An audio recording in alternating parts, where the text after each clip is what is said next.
Dans les gestes interdits par l'entraîneur ou par le sportif, nous avons le dopage. La définition du dopage, c'est l'emploi de substances destinées à accroître artificiellement et provisoirement les capacités physiques de quelqu'un ou d'un animal. Les critères d'inclusion d'une substance ou d'un produit dans la liste des produits prohibés. Donc nous avons une évidence scientifique, l'amélioration de la performance, le risque pour la santé du sportif et le masque d'autres produits. Tout ça amène à une transgression de l'éthique sportive. Dans l'arrêté du 25 mars 2005 relatif aux substances et procédés interdits en et hors compétition. Classe des substances interdites en et hors compétition. L'arrêté du 25 mars 2005. En premier, les stéroïdes anabolisants androgènes, exogènes et endogènes et autres. En numéro 2, les hormones et substances apparentées. 3, les bêta-2 agonistes, bêta-2 stimulants. En 4, agents ayant une action anti-oestrogène. Et en 5, diurétiques et autres agents masquants. Procédés interdits hors et hors compétition. Amélioration du transfert d'oxygène, manipulation chimique et physique, dopage génétique. Classe des substances procédés interdits en compétition, les stimulants, les narcotiques, les cannabinoïdes et les glucocorticoïdes. Classe des substances interdites dans certains sports, l'alcool et les bêta-bloquants. Donc, nous commençons par les stéroïdes anabolisants. Les généralités, deux types, exogènes et endogènes, sécrétés par l'organisme. Utilisés en 1950 et en 1980, ils stimulent la synthèse protéinique et inhibent leur dégradation, accélèrent la croissance des tissus, augmentent la masse musculaire, exemple, la testostérone, DHEA, nandrolone. Les effets recherchés pour le sportif ou pour l'entraîneur qui va donner ça à son sportif, la confiance en soi, agressivité, masse musculaire, charge de travail, reculer les seuils de fatigue et la question à dire, améliorer l'endurance. Les sports concernés, l'haltérophilie, l'athlétisme, le football américain, culturisme, sport d'endurance. Voyez ici sur cette courbe les effets de 6 semaines d'entraînement sur les dimensions, la composition corporelle et sur la force musculaire avec prise de stéroïdes chez des haltérophiles. Vous voyez que c'est vraiment augmenté au niveau de la force. Ici, vous avez l'exemple de prise de poids avec Ben Johnson, Infor Christie, Tom Pretanoff.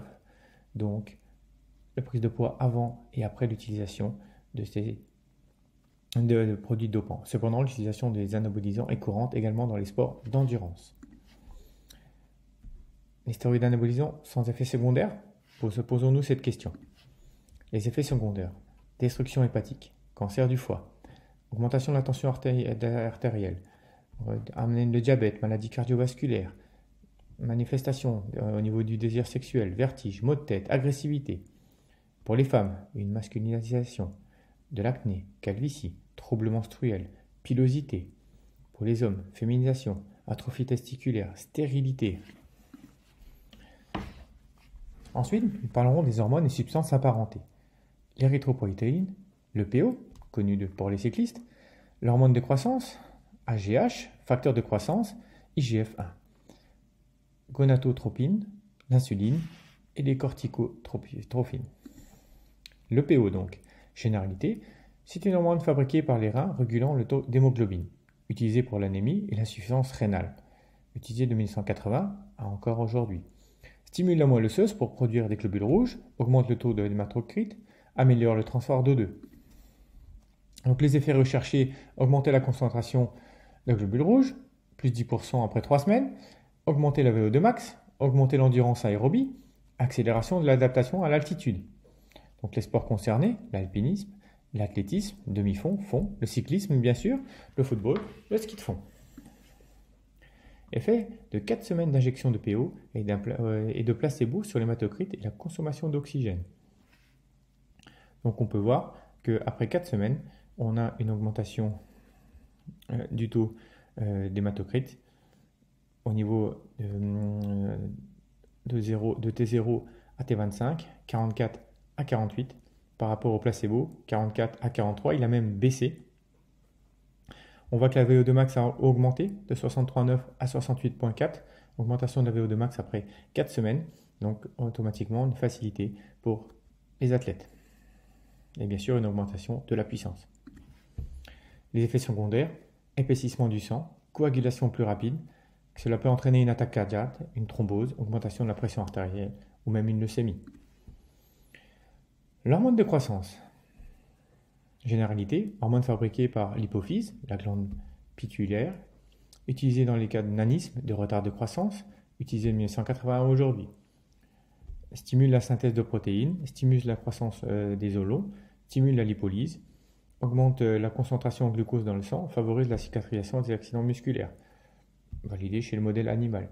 Mais tout en sachant que Messi, au niveau de ses problèmes, on a eu recours à l'hormone de croissance pour qu'il puisse grandir. Les effets recherchés, augmentation de la taille, comme je venais de vous préciser, au niveau des adolescents, et ça s'est passé comme ça avec Messi. Augmenter la masse musculaire, diminuer la masse grasse, épargner les réserves de glycogène. Les sports concernés, l'athlétisme, le lancer, le sprint, le culturisme, le cyclisme, le football américain, le ski de fond, et les sports de grande taille, le basketball, le volleyball. Les effets secondaires, des cardiomyopathies, des myopathies, des neuropathies, du diabète, des polypes du côlon, cancer du côlon même, et de l'hypertension. Les bêta-2 agonistes. De plus en plus de champions asthmatiques. Pourquoi? Aujourd'hui, on va utiliser les salbutamol, les formoterol, la terbutaline, tolérés par inhalation, mais ils sont à la fois stimulants et anabolisants. Aujourd'hui, on peut voir beaucoup de champions qui ont des ordonnances pour pouvoir prendre ces bêta-2 agonistes. Donc c'est justement pour répondre à cette question, est-ce qu'on a autant de champions qui sont vraiment asthmatiques? Le salbutamol, donc la ventoline, qu'on connaît tous. La généralité, stimulant et anabolisant, autorisé par inhalation sous ordonnance, comme je vous précisais juste avant, utilisé chez l'asthmatique contre les spasmes bronchiques.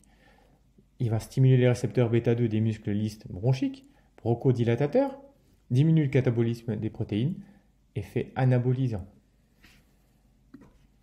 Effet recherché, améliorer la fonction respiratoire, direct, stimuler, donner un coup de fouet, augmenter la masse musculaire en même temps et brûler les graisses.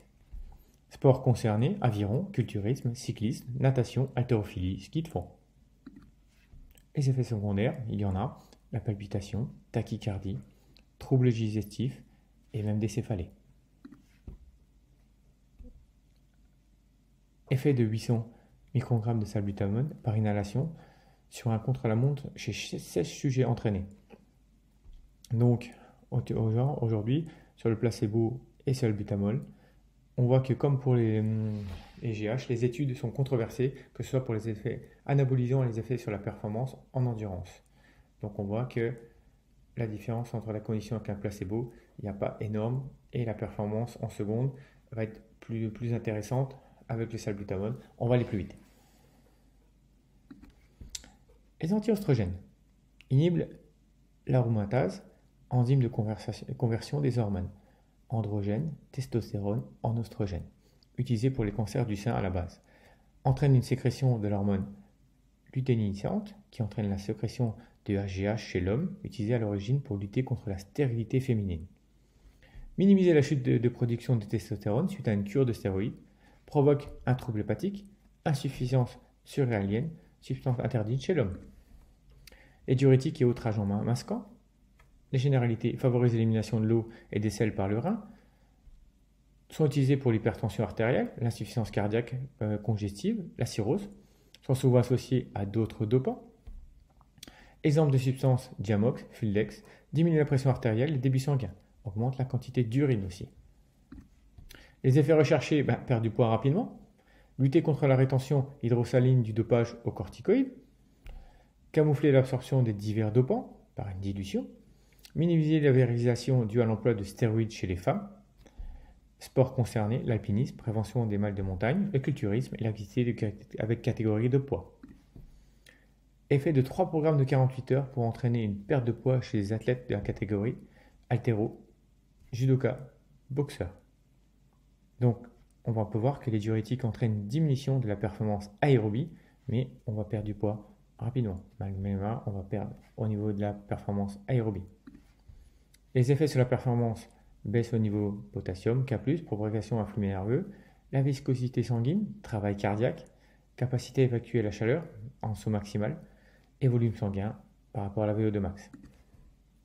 Les effets secondaires, impuissance masculine, anémie, calcul urinaire, accident hypotensif aigu, troubles d'urine et crampes.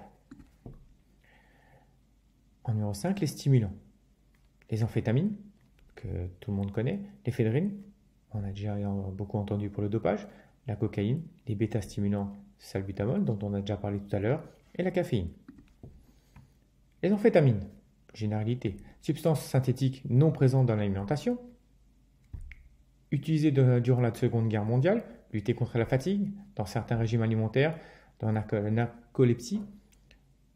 Substance la plus dangereuse, la question à se poser, stimule le système nerveux central. En fait, il va reproduire les effets du système nerveux central au niveau sympathique, état d'éveil, fréquence élevée, utilisation des réserves énergétiques. Les effets recherchés, accroître la confiance en soi, plus d'agressivité, supprimer les sensations de fatigue ou de douleur, abaisser le temps de réaction. Les sports concernés, l'alpinisme, le cyclisme et les sports collectifs aussi. Les effets secondaires, altération du jugement, multiplication des blessures, augmentation du temps de récupération, insomnie, amaigrissement, collapsus cardiaque, hémorragie cérébrale, tremblement, crampes, hypertension artérielle, multitude de comportements, violence, incohérence et paranoïa. On voit que les amphétamines, il y a beaucoup d'effets secondaires, c'est très dangereux. L'éphédrine, les généralités, substance tirée de l'éphédra, arbuste des zones littorales, utilisé dans de nombreux remèdes contre le rhume, les allergies, moins efficace que les amphétamines et moins toxique, bien sûr. Stimule le système nerveux central. Les effets recherchés, c'est accroître la confiance en soi, l'agressivité, supprimer les sensations de fatigue et de douleur, comme on a vu tout à l'heure pour les amphètes, abaisser le temps de réaction. Les sports concernés, l'alpinisme, le cyclisme et les sports collectifs. Les effets secondaires. Seulement en cas de traitement continu, on va retrouver des céphalées, des insomnies, de l'anxiété et des complications cardiovasculaires jusqu'à l'infarctus et l'AVC. La caféine. La caféine est présente dans le café, dans le coca, dans le chocolat, dans le thé, plutôt dans la théine, présente dans beaucoup de spécialités pharmacologiques, exemple le guronzan, 50 mg. Le taux urinaire limite est de 12 microgrammes par litre. 12 litres de café ou 12 guronzans, 10 guronzans en 2 heures, c'est déjà pas mal. Stimule le système nerveux central et ça va être souvent utilisé pour potentialiser l'effet de l'éphédrine. Donc les effets recherchés, ça va diminuer la fatigue, ça c'est la base. Stimuler l'organisme, système nerveux central, le cœur, les poumons. Optimiser l'utilisation des graisses, raccourcir le temps de réaction et perdre du poids. Les sports concernés, l'alpinisme, le cyclisme, l'escrime et les sports collectifs. Les effets secondaires, arythmie, avec le café bien sûr, l'insomnie, les maux de tête, l'infarctus et la dépression. Les narcotiques, les opiacés. Donc la morphine, généralité, issue de la capsule de la fleur de pavot, substance utilisée depuis des temps, 3500 avant Jésus-Christ même, principe actif de la morphine, fixation sur le récepteur des opioïdes, régule les réactions à la douleur, l'humeur, la faim, la soif, diminue la quantité de GABA, inhibiteur de la dopamine, hormone du plaisir. Donc les effets recherchés analgésiques, encaisser la douleur, c'est ce qu'on va utiliser bien sûr à l'hôpital, après une opération, après des grosses douleurs, donc la morphine, diminue la perception de l'effort, euphorisant et excitant. Donc les sports concernés, l'armée, ce qu'on donnait dans la Deuxième Guerre mondiale, et peut-être encore aujourd'hui, l'athlétisme, le cyclisme et la boxe.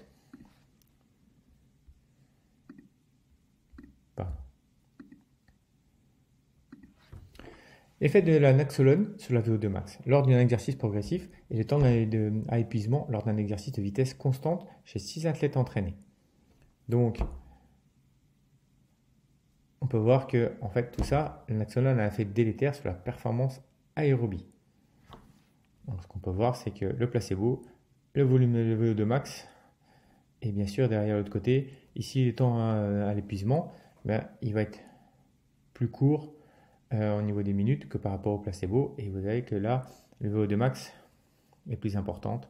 Mais tout ça, c'est un effet délétère sur la performance aérobie. Les effets secondaires, nausées, vomissements, sédation, ou excitation, hallucination, délire, perte de mémoire, dépression aiguë des centres respiratoires, toxicomanie et dépendance physique.